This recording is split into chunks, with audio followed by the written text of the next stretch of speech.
ابتدائی درسی کتابوں میں اعراب نگاری اور بھی ضروری ہو جاتی ہے۔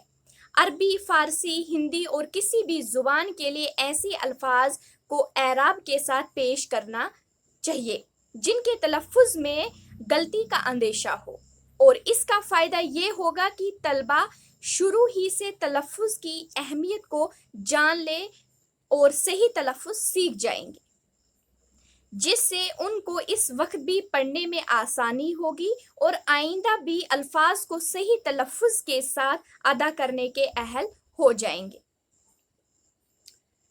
اس کے بعد ہے کہ اردو میں اعراب کی جو تعداد ہے وہ 7 ہے۔ غور سے سنیے کون کون سے ہیں۔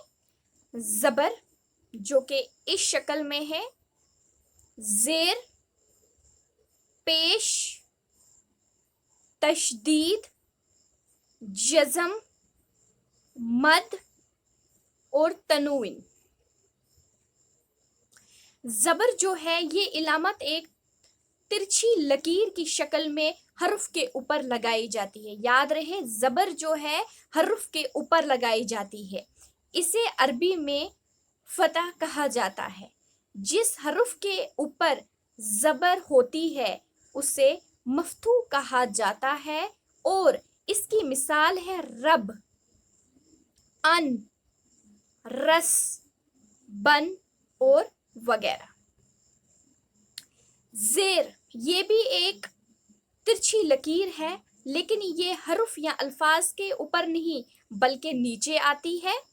اس کا عربی نام کسرہ ہے اور یہ حرف کے نیچے استعمال کی جاتی ہے، مثلاً بن، بل، دل، جن، اس، ان وغیرہ۔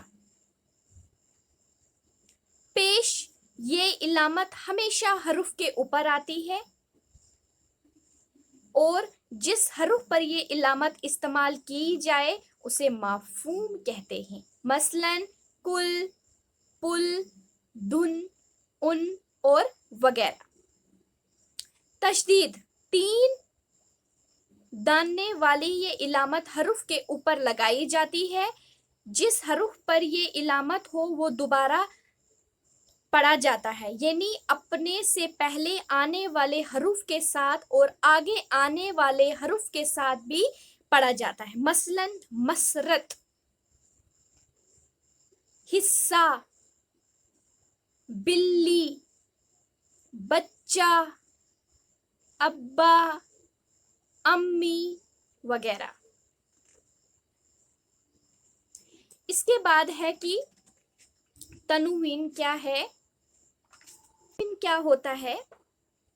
کسی حرف کے آخر میں دوز پر اکٹھی آئیں اور نون کی آوازیں دے تو اسے تنوین کہا جاتا ہے، مثلاً عموماً، عادتاً، فوراً، مثلاً وغیرہ۔ اس کے بعد ہے جزم۔ یہ علامت ایک چھوٹے سے نصب دائرے کی شکل کی ہوتی ہے۔ جس حرف پر یہ نشان ہو اور اس سے پہلے والے حرف سے ملا کر پڑھا جاتا ہے اور اپنی کوئی حرکت نہیں رکھتا اسے ساکن کہتے ہیں، مثلاً جب، دل وغیرہ۔ مد یہ علامت لہردار لکیر کی صورت میں ہمیشہ الف کے اوپر لگائی جاتی ہے۔ اس سے الف کی آواز دوہری ہو جاتی ہے اور یعنی 2 الف کے معنی دیتی ہے۔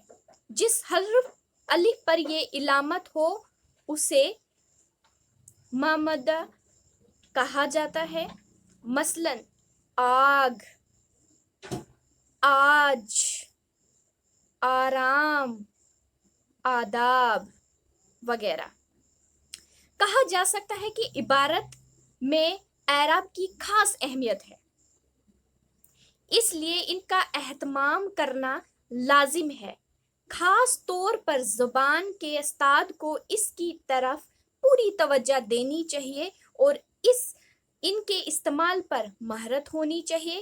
جس عبارت میں اعراب کا صحیح استعمال نہیں کیا جاتا اس عبارت خوانی، تلفظ اور معنی سمجھنے میں اکثر غلطیاں ہوتی ہیں۔ کوئی بھی مضمون یا موضوع ہو بغیر اعراب کے بے معنی ہو کر رہ جاتا ہے۔ اس سے املا میں بھی غلطیاں جنم لیتی ہیں۔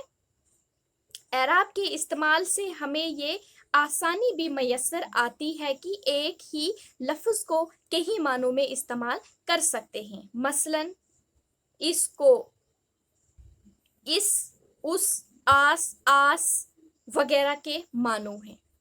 اگر سمپل الف سین ہوگا، جو نیا پڑھنے والا ہوگا وہ سوچے گا یہ اس ہے، ان ہے یا آس ہے، کیا پڑھا جائے گا اسے۔ اس لیے جب شروعات میں پڑھنا ہے تو اعراب کو سمجھنا بہت ہی ضروری ہے۔